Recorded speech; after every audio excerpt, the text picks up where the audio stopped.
दोस्तों आज हम जिस सभ्यता की बात करेंगे वो है बेराट सभ्यता। कहाँ विकसित हुई थी? जयपुर में। आप इसके उपनाम देखिए पहले।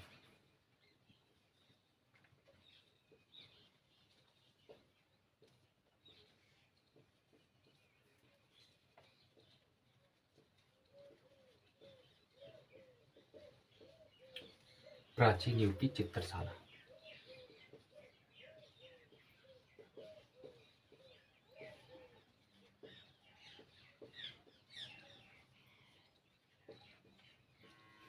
अलवर का सिंहद्वार।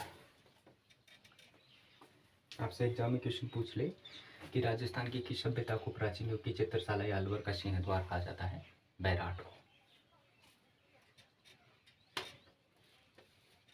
बैराट को चित्रशाला कहा जाता है प्राचीन युग की। इसके बारे में आगे देखिए। इसकी खुदाई से हमें 5 पहाड़ियां मिली। कौन सी? बीचक,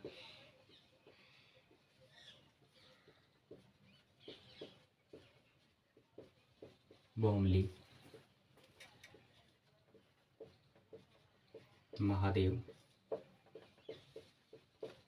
गणेश, भीम।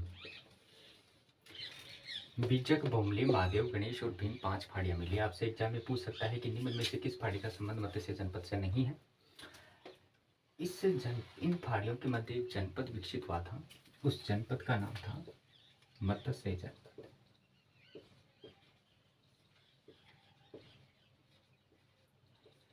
इस जनपद की राजधानी थी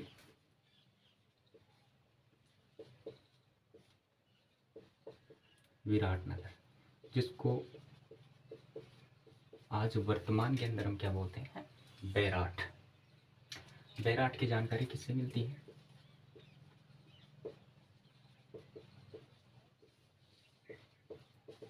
महाभारत से। आपसे पूछ ले कि बैराट की जानकारी किससे मिलती है? महाभारत से।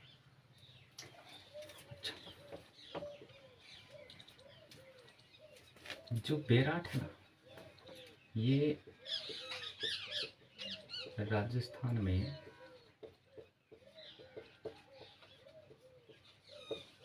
बौद्ध धर्म का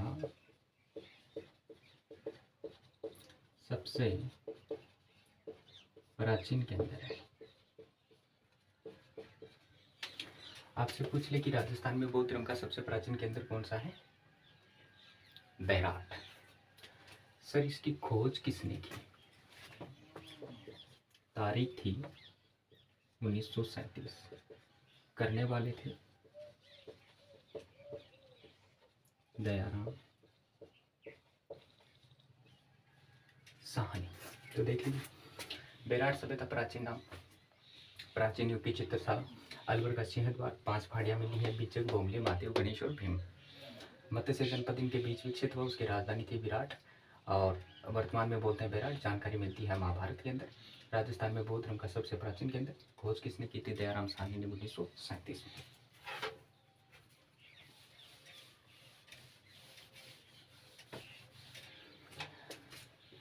सर, ये किस नदी के किनारे विकसित हुई? नदी का नाम था बाणगंगा नदी। इसके आप उपनाम देखिए।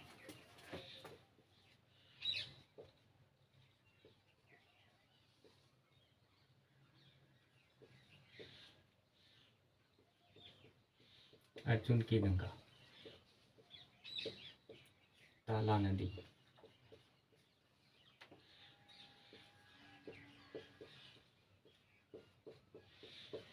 तीर गंगा नदी, रुंबित नदी। नाम इम्पोर्टेंट है। आपसे एग्जाम में पूछ सकता है अर्जुन की गंगा, ताल गंगा नदी, तीर गंगा नदी या रुंबित नदी राजस्थान की किस नदी को कहा जाता है? बाणगंगा नदी को, जिसके किनारे बैराट की सभ्यता विकसित हुई थी।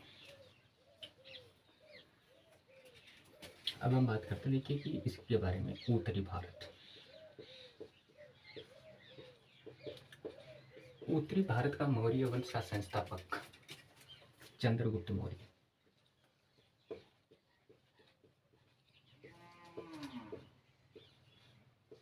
चंद्रगुप्त मौर्य के गुरु चाणक्य। चाणक्य के कई नाम है, जैसे कि विष्णुगुप्त,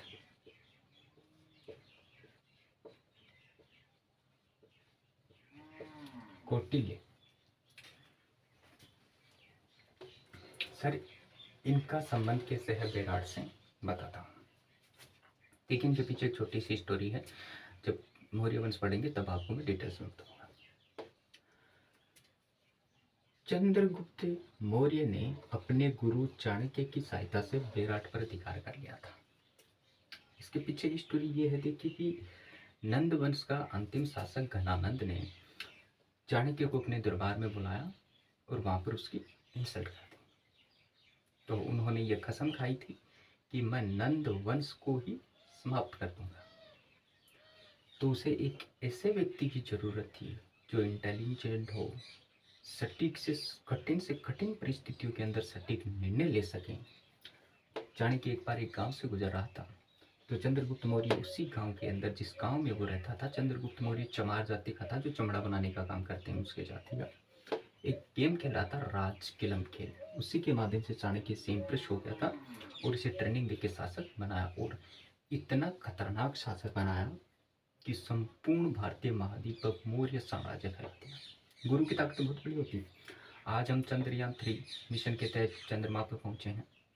इसरो में जो काम करने वाले हैं साइंटिस्ट, उनके भी कोई गुरु है। जिस टेक्नोलॉजी के माध्यम से आप फोन, लैपटॉप या किसी अन्य इलेक्ट्रॉनिक माध्यम से आप मुझे देख रहे हो, वो बनाने वाले इंजीनियर हैं, उनके भी कोई गुरु हैं। मैं आपको पढ़ा रहा हूँ तो मुझे भी कोई पढ़ाने वाला गुरु था। तो गुरु बहुत इम्पोर्टेंट होता है। कबीरदास जी ने कहा था कि गुरु गोविंद दोनों मिलके कांके लागू पाए, गोविंद दियो बताए। तो गुरु की महिमा बहुत बड़ी होती है। चंद्रगुप्त मौर्य इस पे अधिकार कर लिया था।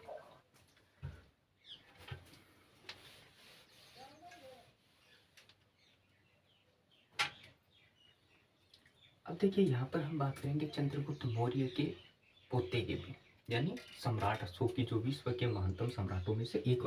आप इसको एक स्टडी की तरह मत देखिए, एक फिल्म की तरह देखिए इसको, कि पहले राजा विराट आता है, यहाँ पर पांडु आते हैं, अशोक, चंद्रगुप्त मौर्य आता है, चाणक्य आता है, उसके बाद में उसका पोता अशोक आता है। एक अगर इंटरेस्टेड पढ़ोगे ना तो ज़्यादा याद होगा आपको। यहाँ पर आप देखिए उसका पुत्र जिसका नाम क्या है, सम्राट अशोक।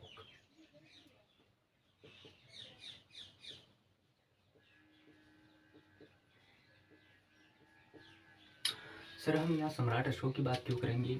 देखिए सम्राट अशोक का रोल आएगा, अभी आपको समझ में आ जाएगा। देखिए सम्राट अशोक, आपसे एग्जाम में क्वेश्चन पूछ सकता है कि भारत के अंदर शिलालेख लिखने की शुरुआत किसने की? सम्राट अशोक ने। इसने शिलालेख लिखने की शुरुआत की, तो शिलालेख किससे प्रेरणा मिली? इसका भी तो कोई गुरु था।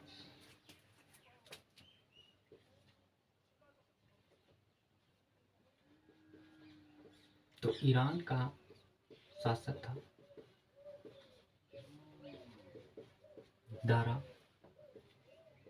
प्रथम। आपसे यहाँ पर दो क्वेश्चन लगते हैं। एक तो पूछ सकता है कि भारत में शिलालेख लिखने की शुरुआत किसने की, या पूछ सकता है कि भारत सम्राट अशोक को शिलालेख लिखने की प्रेरणा किससे मिली? ईरान के शासक दारा प्रथम से। देखिए यहाँ पर सम्राट अशोक का एक अभिलेख शिलालेख मिला है, उसका नाम है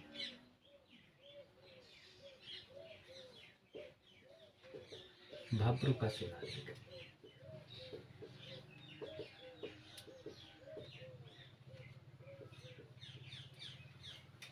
भाब्रू का शिलालेख,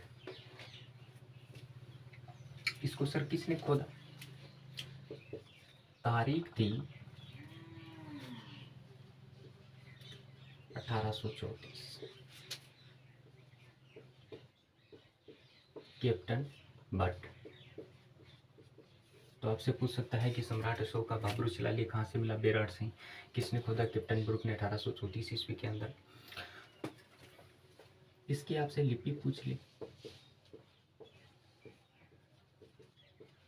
12वीं लिपि। आपसे इसकी भाषा पूछ ली, संस्कृत भाषा। ये पूछ ले वर्तमान में ये रखा कहाँ हुआ है? कलकत्ता। कलकत्ता क्या है? कलकत्ता वेस्ट बंगाल की कैपिटल है। कलकत्ता के अंदर एक संग्रहालय, उसका नाम है एशियाटिक सोसाइटी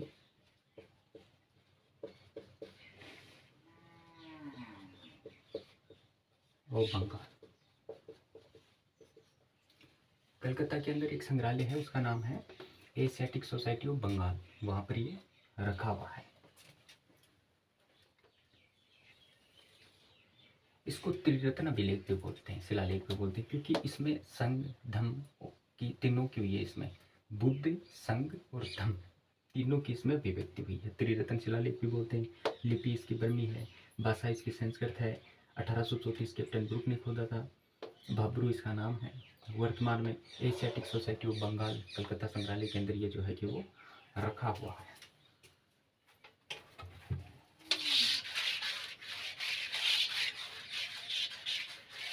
देखिए, यहाँ के ऊपर बेराट पर विदेशियों का भी अधिकार रहा था।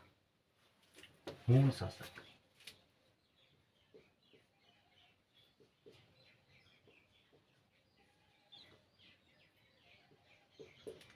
तोमरण और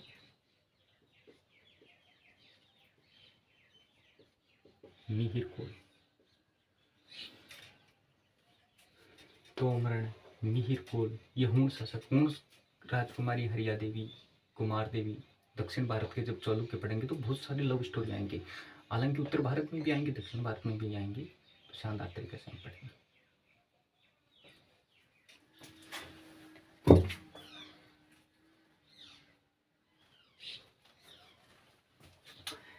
यहाँ पर यूनानियों का भी शासन रहा था। यूनानी शासक था जिसका नाम था मिनाडर।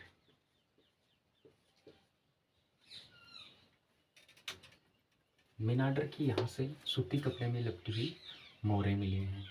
तो हुनों का भी शासक था, यूनानियों का भी यहाँ पर शासन था।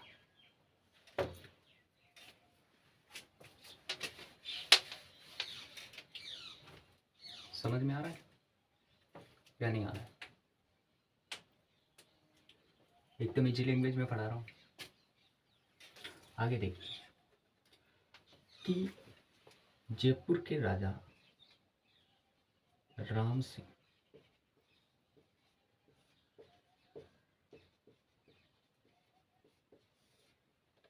यहाँ से खुदाई की थी, तो यहाँ पर एक कलश मिला, स्वर्ण मंजूषा नामक कलश। उस कलश के अंदर महात्मा बुद्ध की अस्थियां मिली। यहाँ पर महाभारत कालीन बावड़ियां मिली हैं। राजा विराट की कुल देवी, जिसका नाम था मनसा माता या मनसा देवी, उनका मंदिर कहाँ मिला है? पापड़ी ग्राम,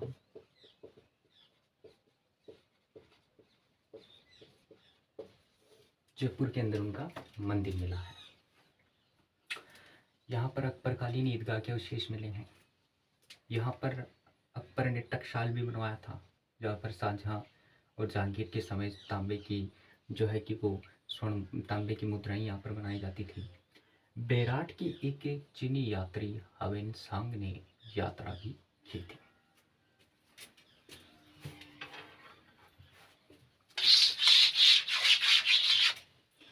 लेकिन थोड़ी सी बात करते हैं हवेन सांग। आपका जो बेराट सभ्यता है वो कंप्लीट हो चुका है। बेराट सभ्यता मैं आपको फिर से एक मिनट रिपीट करवा देता हूँ। देखिए कि बेराट सभ्यता जयपुर के अंदर विकसित हुई थी। इसके उपनाम है प्राचीन युग की चित्रशाला और अलवर का सिंह द्वार। यहाँ पर 5 फाड़ियाँ विकसित हुई थी, जिन फाड़ियों के नाम थे बिज्जे की फाड़ी, बोमली फाड़ी, महादेव फाड़ी, गणेश फाड़ी, भीम फाड़ी। इन 5 फाड़ियों के बीच में एक जनपद विकसित हुआ था। उस जनपद का नाम था मत्स्य जनपद।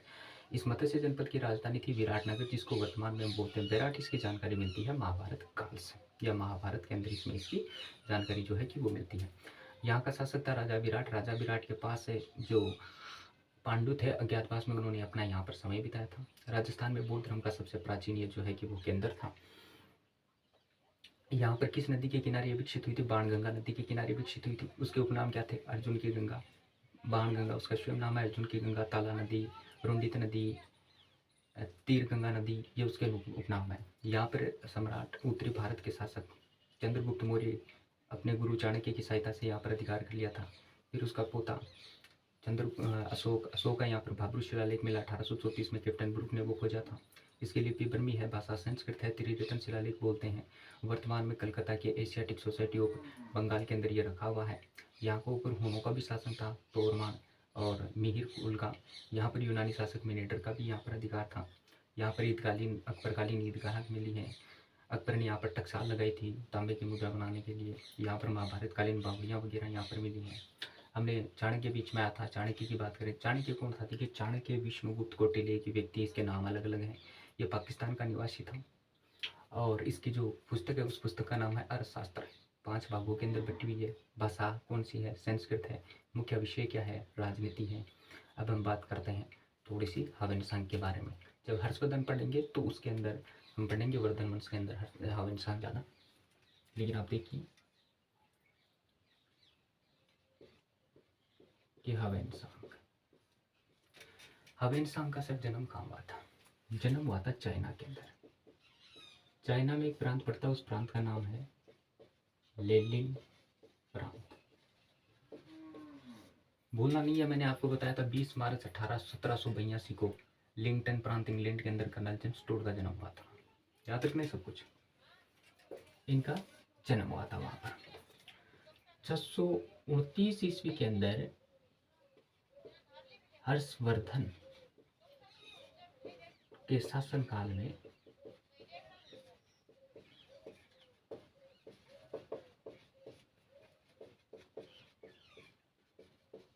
भारत आया था। तो आपसे पूछ ले हवेनसांग किसके शासनकाल में भारत आया? हर्षवर्धन के समय। कब तक रहा? 645 ईस्वी तक। हवेनसांग ने 629 से लेकर 645 ईस्वी के अंदर नालंदा विश्वविद्यालय के अंदर बौद्ध धर्म की शिक्षा प्राप्त की थी। जब नालंदा विश्वविद्यालय के अंदर हवेनसांग बौद्ध धर्म की शिक्षा प्राप्त कर रहे थे, उस समय नालंदा विश्वविद्यालय के प्रोफेसर थे शीलभद्र।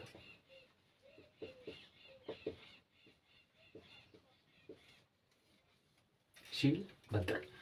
हवेनसांग का ग्रंथ कौन सा है? की ये तो है हवेनसांग का ग्रंथ। यदि आपसे पूछ ले हवेनसांग की जीवनी कौन सी है,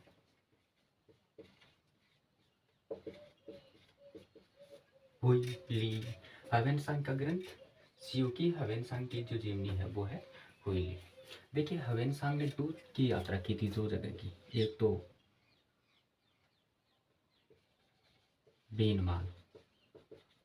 बीनमाल कहाँ पड़ता है? जालोर के अंदर। एक ही थी बेराट। बेराट कहाँ पड़ता है? जयपुर के अंदर। क्वेश्चन बहुत बार पूछा गया है कि बीनमाल जालोर की यात्रा किस विदेशी यात्री ने की थी? हवेनसांग ने। देखिए, जालोर देखिए, इसके पीछे ये जालोर नाम क्यों पड़ा? देखिए, कहते हैं कि यहाँ पर एक तो जबाला ऋषि था, उनकी जन्मभूमि होने के कारण इसका नाम जालोर पड़ा। जाल वृक्ष की अधिकता थी, इसके कारण यहाँ पर नाम जालोर पड़ा। यहाँ पर जाल वृक्ष की अधिकता थी, इसके कारण इसका नाम जालोर पड़ा। यहाँ पर स्वर्णगिरी दुर्ग है, इसके कारण जालोर के चौहान शासकों को सोनगरा चौहान कहा जाता है। इनका संबंध सीधे डायरेक्ट किससे था? Central state prime minister Delhi से अलाउद्दीन खिलजी के साथ। 1308 और 1311 बड़ी शानदार लव स्टोरी है। बड़े मजा आएंगे, तब आगे जाएंगे तब हम पढ़ेंगे। देखिए, भीनमाल का प्राचीन नाम था सिरमाल।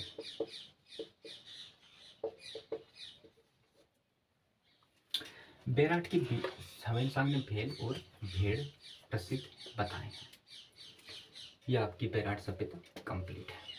हवेनसांग के बारे में बात करें, हवेनसांग भारत में 629 ईस्वी के अंदर हर्षवर्धन के काल में आया था। 629 से 45 तक नालंदा विश्वविद्यालय के अंदर बौद्ध धर्म की शिक्षा प्राप्त की। इनका ग्रंथ है सियोकी, इनकी जीवनी है हुईली। इन्होंने भीनमाल, जालोर, बेराट, जयपुर की यात्रा की थी। ठीक है। हर्षवर्धन के समय लेलिन प्रांत का था ये। हर्षवर्धन के समय कन्नौज के अंदर बौद्ध धर्म हुआ था, सबसे बड़ा बहुत शानदार तरीका का, उसकी अध्यक्षता भी इन्होंने की थी। बौद्ध धर्म आया। देखिए, बौद्ध धर्म हम पढ़ेंगे तब बताएंगे। देखिए, बौद्ध धर्म के अंदर चल 3 भागों के अंदर आज वर्तमान में वो विभाजित हो गया है। एक है हीनयान, एक है वज्रयान, एक है महायान। देखिए जो हीनयान, महायान, वज्रयान, बौद्ध धर्म एक ही है। ठीक है कि थोड़ा सा मैं आपको बताता हूँ, ये वैसे एग्जाम की दृष्टि से इम्पोर्टेंट नहीं है, लेकिन ऐसे बता देता हूँ, दिमाग में आ गया था। देखिए कि महायान, हीनयान, वज्रयान, 3 भागों के अंदर ये डिवाइड है तो ये बौद्ध धर्म। अगर मान लीजिए ये एक बाप है, फादर है, और इसके ये 3 पुत्र हैं, डीएनए तो इसी का है, तीनों के अंदर डीएनए तो इसी का है, तो ये है तो बौद्ध धर्म की। अब इनमें ये मान्यता अलग अलग हो गई है। महायान संप्रदाय के लोग कहते हैं कि गौतम बुद्ध जो है वो सिर्फ एक महापुरुष है, इससे ज़्यादा कुछ अच्छा नहीं है। महापुरुष है, अच्छा इंसान है, समाज को अच्छे नॉलेज दिया, अच्छा ज्ञान दिया, अच्छे मार्ग पर चलने की जो है कि वो प्रेरणाएं दी। हीनयान संप्रदाय कहता है कि महात्मा बुद्ध जो है वो एक अवतार हैं भगवान के। वज्रयान जो संप्रदाय कहता है कि वो तो एक चमत्कारी पुरुष है, चलते हुए व्यक्ति के तांत्रिक विद्या के अंदर जो विश्वास करते हो। तो ये 3 भागों में आज वर्तमान में डिवाइड है बौद्ध संप्रदाय भारत में नष्ट होने का कारण क्या था? मठों के अंदर भ्रष्टाचार। तो विराट सभ्यता आपकी कंप्लीट है, एक बार फिर से 2 बार देख लीजिएगा, समझ में आ जाएगा। बाकी आपको टेलीग्राम पर नोट्स मिल जाएंगे। लाइक, कमेंट और शेयर आपको करना है, कमेंट आपको डालना है। कमेंट आप लोगों को क्या ही नहीं रहे, जब कमेंट नहीं आएंगे, लाइक नहीं आएंगे, तो लाइक से हमें कुछ नहीं होता और ना ही कुछ। लेकिन कमेंट अगर हम डालोगे तो हमें पता चलेगा कि बंदे जो बंदियां हैं, जो लड़का जो लड़की है, वो पढ़ने में कितने इंटरेस्टेड हैं, क्या उनकी परेशानियां हैं, कैसे आपको हम और आपको बेहतर तरीके से जो है कि वो पढ़ा सकते हैं, क्या आपके लिए स्पेशल कर सकते हैं। वो तो जब आप कुछ कहोगे तभी तो हम करेंगे ना जनाब। तो कमेंट जरूर किया कीजिए और शेयर आप करना।